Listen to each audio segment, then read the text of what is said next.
प्रख्यात विचारवंत, डॉक्टर बाबा साहब अम्बेडकर के आंदोलन का एक सिपाही, डॉक्टर बाबा साहब अम्बेडकर के तमाम किताबों को पढ़कर और रात दिन समाज को जगाने के लिए हमारे साथ घूमते हैं। जोरदार तालियों के साथ स्वागत कीजिए, जोरदार तालियों के साथ स्वागत कीजिए भारत के अम्बेडकरी विचारवंत डॉक्टर सिद्धार्थ राउत साहब का। जोरदार तालियां। और मेरा यह दावा है कि जिस समय वो आपसे बातचीत करेंगे, मेरा दावा है कि आप लोग सोचने पर मजबूर हो जाओगे कि बाबा साहब ने हम लोगों के लिए क्या किया और आप लोग क्या कर रहे हो। जोरदार तालियां बजती रहनी चाहिए। डॉक्टर सिद्धार्थ राउत साहब के लिए तालियां बजाते रहिए जोरदार तालियों के साथ। भाई मैं बोलूंगा जितने पीछे भाई फ्लैग घुमा रहे हैं ना, थोड़ा आराम से फ्लैग घुमा भाई। पीछे वाली टीम भाई थोड़ा आराम से, पब्लिक को। मैं जय भीम मित्र मंडल के जानिब से आदरणीय डॉक्टर सिद्धार्थ राउत साहब का तहे दिल से शुक्रिया अदा करता हूँ और हार्दिक स्वागत करता हूँ। जोरदार तालियां सर के लिए। और मैं आपसे रिक्वेस्ट करता हूँ कि सुकून और शांति का एहसास लेकर उनकी बात को सुनिए। सभी साथियों को सप्रेम जय भीम। हम सभी लोग आज जहाँ पर खड़े हैं, आवड़े बाबू चौक, आप सभी लोगों को इस चौक की महत्ता पता होगी। आप सभी लोगों को हरिदास आवड़े साहब का कंट्रीब्यूशन पता होगा। हम सभी लोग यहाँ पर इतने जोर से डॉक्टर बाबा साहब अम्बेडकर का नाम ले रहे हैं। डॉक्टर बाबा साहब अम्बेडकर के आंदोलन में हरिदास बाबू आवड़े का बहुत बड़ा योगदान है। दुनिया की सबसे बड़ी क्रांति भूमि दीक्षा भूमि, इस दीक्षा भूमि को दीक्षा भूमि कहलाने का पूरा श्रेय सिर्फ हरिदास बाबू आवड़े को है। कोर्ट ने भी ये कहा था कि वो रिलीजियस सेरेमनी नहीं थी, वो धार्मिक सभा नहीं थी। हरिदास बाबू आवड़े ने सुप्रीम कोर्ट में केस लड़ा और सुप्रीम कोर्ट से ये कबूल करवाया कि वह रिलीजियस धार्मिक फंक्शन ही था और वह कन्वर्जन ही था, धम्म चक्र प्रवर्तन था। ये सुप्रीम कोर्ट के मार्फत कहलवाने का पूरा श्रेय हरिदास बाबू आवड़े को था। कामठी में भले ही जन्मे थे, नागपुर में बहुत गरीबी काटी। मध्य प्रदेश के उस समय के प्रधानमंत्री रविशंकर शुक्ला उनके झोपड़े में जाते हैं और उनको कहते हैं कि अरे तू इतने गरीबी में रहता है, तू चल, मैं तुझे मंत्री पद देता हूँ, गाड़ी देता हूँ, बंगला देता हूँ। हरिदास बाबू आवड़े बोलते हैं कि मैं मंत्री जरूर बनूंगा, लेकिन सिर्फ डॉक्टर बाबा साहब अम्बेडकर के विचारों की पार्टी की सत्ता जब आएगी तब मैं मंत्री जरूर बनूंगा। अगर मुझे मौका मिले, आप मुझे मंत्री पद भी दोगे तो भी वो मेरे काम का नहीं। वो स्वाभिमान हमको हरिदास बाबू आवड़े से सीखने को मिलता है ना, वो स्वाभिमान हम लोग बाबा साहब अम्बेडकर के विचारों से सीखते हैं। हरिदास बाबू आवड़े ने उसका ज्वलंत उदाहरण हम लोगों के सामने में प्रस्तुत किया है। दिक्कत ये है, हम लोगों का दिक्कत ये है, आपका मेरा हम सबका दिक्कत ये है, मला चीड येत नाही हाच माझा गुन्हा, सांगू कुणा मला चीड येत नाही हाच माझा गुन्हा। हम लोगों को चीड़ नहीं आ रहा है। बाबा साहब अम्बेडकर का नाम ले रहे हैं, हम लोग यहाँ पर नाच भी रहे हैं। जब तक सूरज चांद रहेगा, बाबा तेरा नाम रहेगा, ऐसा हम लोग चिल्ला रहे हैं ना। पूरी दुनिया में बाबा साहब का नाम रहेगा, हम लोग अलग अलग प्रकार के नारे लेते हैं, उस नारे पर हम लोग झूमते भी है और नाचते भी है। बाबा साहब ये भी बोले थे, शिका, संघर्ष करा, संगठित हुआ, बोले थे। हम सब लोग ऐसा मानते हैं कि हम लोग बाबा साहब अम्बेडकर के विचारों के पाई गए, उनका विचार आगे में लेकर जाएंगे, झंडे जोर से लहराएंगे। जैसे ही बाबा साहब का नाम आएगा हम जय, जिंदाबाद, अमर रहे बोलते रहेंगे। ये सब हमारे दिलों में है, सब हम लोग उसकी कृति कर रहे हैं। बाबा साहब बोले थे, शिका, उच्च शिक्षित हुआ। हम लोग उच्च शिक्षा लेने का कोशिश कर रहे हैं। पिछले 7 सालों में 38 शेड्यूल कास्ट के उच्च शिक्षित विद्यार्थियों ने आत्महत्या की, सिर्फ इसलिए क्योंकि उनके साथ जातिवाद हुआ। बताइए बाबा साहब का नाम क्या है? बताइए बाबा साहब का नाम अमर कैसे रहेगा? बाबा साहब बोले थे हमको शिक्षित होना है, शिक्षित हो रहे हैं। शेड्यूल कास्ट के मात्र 38 विद्यार्थियों ने जातिवाद के कारण आत्महत्या की है। संसद में धर्मेंद्र प्रधान का बयान है, 41 ओबीसी के विद्यार्थियों ने आत्महत्या की है, शेड्यूल ट्राइब के 3 विद्यार्थियों ने आत्महत्या की है सिर्फ जातिवाद के लिए। बताइए आप कहां से बाबा साहब आंबेडकर का नाम, कहां सूरज चांद रहेगा, बाबा का नाम रहेगा? बताइए। सुप्रीम कोर्ट में बाबा साहब आंबेडकर की प्रतिमा लगी, इसका यह मतलब नहीं है कि न्याय मिलने लग गया है। आप ही के क्षेत्र में मनोरमा कामड़े को न्याय मिला क्या? इसी क्षेत्र में मनोरमा कामड़े, दामिनी फिल्म देखिए ना, दामिनी वो फिल्म थी, हकीकत नागपुर में हुई है, इंदौरा में। हम लोगों को ये नहीं पता, हम लोग जो बुजुर्ग थे उन वो लोग जानते हैं मनोरमा कामड़े हत्याकांड क्या है। दामिनी की पुनरावृत्ति नागपुर में हकीकत में हुई है, न्याय नहीं मिला। खैरलांजी में न्याय नहीं मिला, पायल तड़वी को न्याय नहीं मिला, रोहित वेमुला को न्याय नहीं मिला, कम पड़ा दर्शन सोलंकी को न्याय नहीं मिला। बताइए कैसे हम लोग संविधान का बचाव करेंगे? हम लोग बार बार बोलते हैं कि संविधान चिरायु हो। भैया आप ही के सामने में 2018 में संविधान की प्रतियां जलाई गई दिल्ली में। जिन लोगों ने प्रतियां जलाई उन लोगों के समर्थक अभी भी पार्लियामेंट्री कमेटी में बैठे हुए हैं। बाबा का नाम किधर? ये जुबान में जब हम लोग बार बार ये चिल्लाते हैं ना, आप लोगों ने कभी भी सुना है डॉक्टर हेडगेवार जिंदाबाद, गोडवलकर अमर रहे? सुना है कभी? किसी चौराहे पर डीजे लगा हो, उस डीजे पर लोग उनके झंडे लेकर लहरा रहे हो, जोर जोर से झूम रहे हो? सुना है कभी? कभी रैप सुना है उनके नाम का, कभी गाना सुना है उनके नाम का, कभी पब्लिक में इस प्रकार से डीजे में आवाज लेते हुए सुना है कभी किसी को? पूरा देश उनके विचारों पर चल रहा है साहब। हम लोग बाबा साहब आंबेडकर का नाम हर चौराहे पर ले रहे, बार बार ले रहे और जोर जोर से ले रहे। बताइए विचार किधर लाओगे? बाबा साहब आंबेडकर का विचारों का एक आदमी संसद में आज नहीं है। बताइए आपके कैसे आप बाबा साहब आंबेडकर का नाम दुनिया में बार बार हम लोग ये बताते हैं कि बाबा साहब का नाम पूरी दुनिया में है, अवश्य है। विचार भी होने चाहिए आपके मार्फत, मेरी मार्फत, वो कृति में भी होना चाहिए। वो नहीं है और यही हमारा दिक्कत है कि हम लोगों को चीड़ नहीं आ रही है। बाबा साहब आंबेडकर का नाम है, लोकतंत्र के प्रणेता बाबा साहब आंबेडकर है हमारे देश में, है ना? हमारे देश में लोकतंत्र को स्थापित करने में सबसे बड़ा योगदान डॉक्टर बाबा साहब आंबेडकर का है और उसे पार्लियामेंट्रियन डेमोक्रेसी का नाम डॉक्टर बाबा साहब आंबेडकर ने दिया। और हम लोग कहते हैं, बाबा साहब आंबेडकर अपने 1951 के भाषण में कहते हैं कि ये संसद हमारे लिए मंदिर था, ऐसा बाबा साहब आंबेडकर बताते हैं। इस ही लोकतंत्र में राजतंत्र का डंका बिठाया गया। अभी जब संसद भवन का उद्घाटन हुआ, इस लोकतंत्र के मंदिर में राजतंत्र का निशान बैठाया गया, राजदंड और सिंगोल के नाम से। विचार सब उधर ही है, हम लोग सिर्फ बातें कर रहे हैं, हम लोग सिर्फ झूम रहे हैं, हमारी बुद्धि में कुछ नहीं चल रहा। सिर्फ हम लोग बहुत ज्यादा भावनिक, बाबा का नाम आएगा बराबर मुंह से जय निकलेगा, जरूर निकलना चाहिए। विचार भी होने चाहिए। आप मान के चलिए, आपने कभी सुना है कि भाई इस तरह से किसी चौराहे पर गांधी जी का फोटो लगाए और लोग चिल्ला रहे गांधी जी के नाम से? सुना है कभी? देखा है कभी? 1947 से लेकर 2014 तक आपने सिर्फ गांधी जी का भारत देखा था, उसको जिया भी था, महसूस भी किया था। इस तरह से कहीं पर भीड़ नहीं थी, ना किसी गांधी चौक पर, ना किसी वैरायटी चौक पर, कभी नहीं थी, ना पूरे देश में थी। आप लोग हर 14 अप्रैल को संविधान चौक पर लाखों की संख्या में रहते हैं, बाबा का नाम जोर जोर से लिया जाता है, पूरे देश में माहौल बन पड़ता है और हर तरफ सिर्फ जय भीम का नारा गूंजता है। हमेशा ऐसा होता है।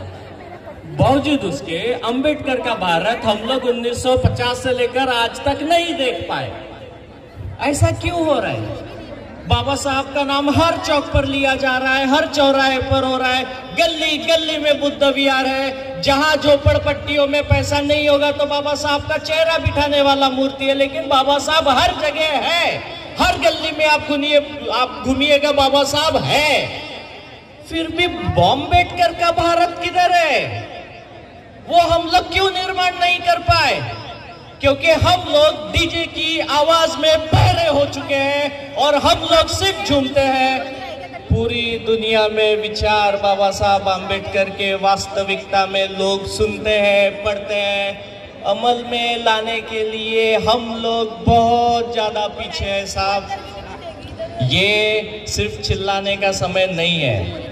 आपको तर्क करते हुए, अगर आप सतर्क नहीं हुए तो आपने पेशवाई सुनी है ना, कैसी होती थी? पेशवाई के काल में जब आप लोगों को लगान दिया जाता था ना, आप महात्मा फुले को पढ़ेंगे तो आपको समझ में आएगा कि जब लगान हम लोग नहीं दे सकते थे तो हम लोगों के कपड़े उतार कर, हमें झुकाकर, हमारे पीठ पर हमारी बीवियों को बिठाकर गांड पर कोड़े मारे जाते थे। ये पेशवाई थी। इस पेशवाई से आपको पूरी तरह से मुक्त करने का काम इस महामानव ने किया है। हम लोग सिर्फ नाम ले रहे हैं, सिर्फ नाम ले लेकर हम लोग जय जयकार करते रहेंगे। उधर संसद में, लोकतंत्र के मंदिर में राजतंत्र स्थापित हो गया, हम लोगों को फर्क नहीं पड़ा, समझ में ही नहीं आया। आप लोगों की स्कॉलरशिप खत्म हो गई, 2000 करोड़ रुपए का फंड आप लोगों का कम किया गया, समझ में ही नहीं आया। कैसे पढ़ोगे? आपकी स्कूलें बंद हो रही है, पढ़ोगे कैसे? स्कॉलरशिप नहीं मिल रही है बाप दादा के पास इतना पैसा। आपके स्लम में अभी भी 2 वक्त की रोटी के लिए लोग जुगाड़ में 8-8, 10-10, 12-12 घंटे मेहनत कर रहे हैं। बच्चे पढ़ेंगे कैसे? स्कॉलरशिप बंद हो रही है, आपकी शिक्षा के दरवाजे बंद हो रहे हैं, आपकी नौकरियां खत्म हो रही है। क्या बाबा साहब का नाम ले लेकर चिल्ला रहे? क्या बार बार नाच रहे? बताइए। समय बदल रहा है साहब, भविष्य को देखिए। बाबा साहब 1918 में बोले थे कि किसानों को अगर आप 24 घंटा बिजली पानी की व्यवस्था नहीं करोगे तो वो आत्महत्या करेंगे। किसान आत्महत्या कर रहे हैं ना, बाबा साहब 1918 में बता कर गए थे। किसान आत्महत्या कर रहे हैं। उतनी बड़ी दूरदृष्टि रखने वाला महामानव ये, इस महामानव के विचारक, उस महामानव को मानने वाले हमको आने वाले 5 साल भी नहीं दिख रहे। इतनी हमारी बुद्धि भ्रष्ट हो गई है कि हमको आने वाला 5 साल भी नहीं दिख रहा है कि हमारे बच्चे का भविष्य क्या होने वाला है। हमें ये समझ में नहीं आ रहा है कि नागपुर महानगर पालिका की स्कूलें अगर बंद हो गई तो आपके स्लम में पढ़ने वाले बच्चे ने पढ़ना किधर है? प्राइवेट स्कूलों में जाने का पैसा है आपके दूर दराज के गांव के आपके भाई बहनों के पास में? स्लम का आदमी जो 200-300 रुपए रोज का कमाता है और 2 वक्त की रोटी का जुगाड़ करता है, वो भेजेगा अपने बच्चों को CBSE ICSE में पढ़ने के लिए? वो हमारा ही समाज का हिस्सा है, और वो हमारे समाज का हिस्सा अगर है तो उसके लिए वो सारी व्यवस्थाओं की मुबलक व्यवस्था करना हमारी जिम्मेदारी है। हम लोग सिर्फ नाच रहे हैं। ये तर्क करके सतर्क रहने का समय है। आप अगर इस महामानव को मानते हैं ना साहब, जुबान से नहीं, इधर से आपको समझ में आना चाहिए कि अभी जो परिस्थिति है, ये परिस्थिति सिर्फ खराब होने की स्थिति में है। आने वाला समय इतना बदतर होगा, आप जान देकर भी माफी मांगोगे तब भी नहीं मिलेगी। इतना बड़ा कांड हम लोग कर रहे हैं, हम लोगों को कुछ समझ में नहीं आ रहा। सारी नौकरियां खत्म। आपका एक छोटा सा उदाहरण देता हूं। प्राइवेटाइजेशन करना मतलब रिजर्वेशन खत्म करना, डिसइन्वेस्टमेंट करना मतलब रिजर्वेशन खत्म करना। जहां जहां रिजर्वेशन मिलता है उन संस्थाओं को बंद कर देना मतलब रिजर्वेशन खत्म करना। इसका और एक दूसरा तरीका है कि आपका रोस्टर तैयार नहीं करना। हो रहा है, खुले तौर पर हो रहा है। हम लोगों को घंटा फर्क नहीं पड़ रहा, क्योंकि हम लोग इस डीजे में जब बाबा साहब का नाम आएगा, जब उनके गाने बजेंगे, हम लोग सिर्फ झूमेंगे। तो साहब अब झूमना बंद करिए। झूमना आपका हक अधिकार नहीं है, ऐसा मैं नहीं कर रहा। आपने जरूर खुश होना चाहिए, बहुत खुश होना चाहिए, नाचना चाहिए, बाबा साहब का जय जयकार करना चाहिए, ये आपका हक है। आपकी मेरी जिंदगी उन्हीं की बदौलत है, ये होना चाहिए। लेकिन उनके विचार अगर आप कृति में नहीं ले आए तो आपको हक ही नहीं बनता कि आप बाबा साहब अम्बेडकर का नाम भी ले। आप परिस्थितियों का जायजा लीजिए। आप देखिए कि आपके बाप दादाओं ने, आपके परदादाओं ने जो भुगता है, आज आप वो नहीं भुगत रहे हैं, क्योंकि आप लोग शहरों में रहते हैं। गांव के दूर दराज के इलाकों में अभी भी एट्रोसिटी जैसी की वैसी है, कुछ परिवर्तन नहीं हुआ। आपके सर के ऊपर से मेट्रो जा रहे हैं ना, बड़ी बड़ी मशीनें आपके सर के ऊपर से जा रही है। आपका मेरा गू उठाने के लिए आपके मेरे भाई को अभी भी मैनुअल में उतरना पड़ता है। उनके लिए मशीनें अब तक नहीं थी, अभी 2 रोबोटिक मशीनें आई। आपका मेरा गू उठाने वाला आपका मेरा ही समाज है, इस बाबा साहब अम्बेडकर का समाज है। उसके लिए मशीनें नहीं आई, सर के ऊपर मेट्रो आ गई। बताइए आप बाबा साहब का नाम कैसे रखोगे अमर? कैसे बाबा साहब अम्बेडकर का नाम ले लेकर बार बार हम लोग झूमेंगे? आने वाली पीढ़ी जब आपसे सवाल करेगी ना साहब, जवाब नहीं रहेगा आपके लिए। इतना बुरा परिस्थिति आ सकता है अगर हम लोग अभी साबुत नहीं हुए, अगर अभी सतर्क नहीं हुए। यकीन मानिए आने वाली पीढ़ियों के गांड पर कोड़े जरूर पड़ेंगे। अभी समय है। ये मतलब जो भाषा मैं यूज कर रहा हूं ये दर्द है। ये मतलब आप पीड़ा को समझने का थोड़ा सा कोशिश करिए साहब। एक 5 साल बाद का भारत आप देखने का कोशिश करिए। आप लोग जो 2 वक्त की रोटी के लिए संघर्ष करोगे ना, आपको कुछ अधिकार नहीं चाहिए। इस महामानव ने जब 2 साल 11 महीने 17-18 दिन जो बोला जाता है संविधान का निर्माण किया, ऐसा बोला जाता है कि बहुत लंबा समय लिया। तो वो लंबा समय संविधान बनाने के लिए नहीं था। उस संविधान में जो आर्टिकल्स डाले गए, एक एक शब्द के लिए डिबेट हुआ है। 7,000 अमेंडमेंट्स पर चर्चा हुई है, तब जाके संविधान बनाने को इतना समय लगा। और हमारे देश में जो आरक्षण हमको मिला, उसका एकमात्र प्रणेता डॉक्टर बाबा साहब अम्बेडकर का है। शाहू महाराज का आदर्श लेकर जब इस देश में संविधान लागू हुआ तो ऐसा नहीं था कि कलम लिख दी गई। बहुत बड़ा संघर्ष है और सरकारें उसको चुटकियों में खत्म कर रही है। बाबा साहब का नाम है साहब, ताउम्र रहने वाला है, सूरज चांद रहेगा तब तक रहने वाला है। लेकिन उनके द्वारा आपके हमारे लिए जितने भी अधिकार दिए गए हैं सब खत्म हो रहे हैं। अगर वो बचाने में हम लोग सामने में नहीं आए तो बाबा साहब अम्बेडकर का नाम मात्र रह जाएगा। किसी ने कहा था कि आदमी मरने के बाद उसके विचार जीवंत रहते हैं। बाबा साहब कहते हैं गलत है, विचार भी मर जाते हैं अगर उन विचारों को जिंदा नहीं रखा गया।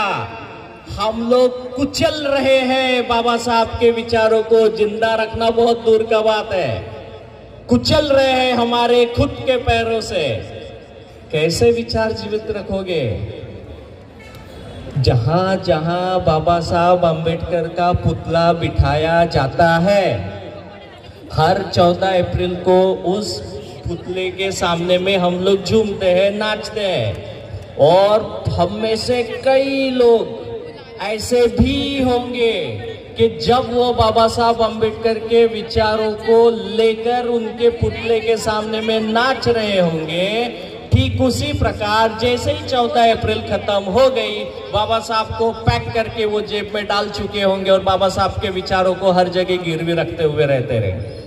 ये हम लोग देखते हैं। और अगर ये नज़ारा बदलना है तो बाबा साहब आम्बेडकर का नाम उनके विचारों के साथ अगर ले सकते हैं तो बाबा साहब आम्बेडकर का नाम लीजिए, वरना दुनिया पड़ी है उनके जय जयकार करने के लिए।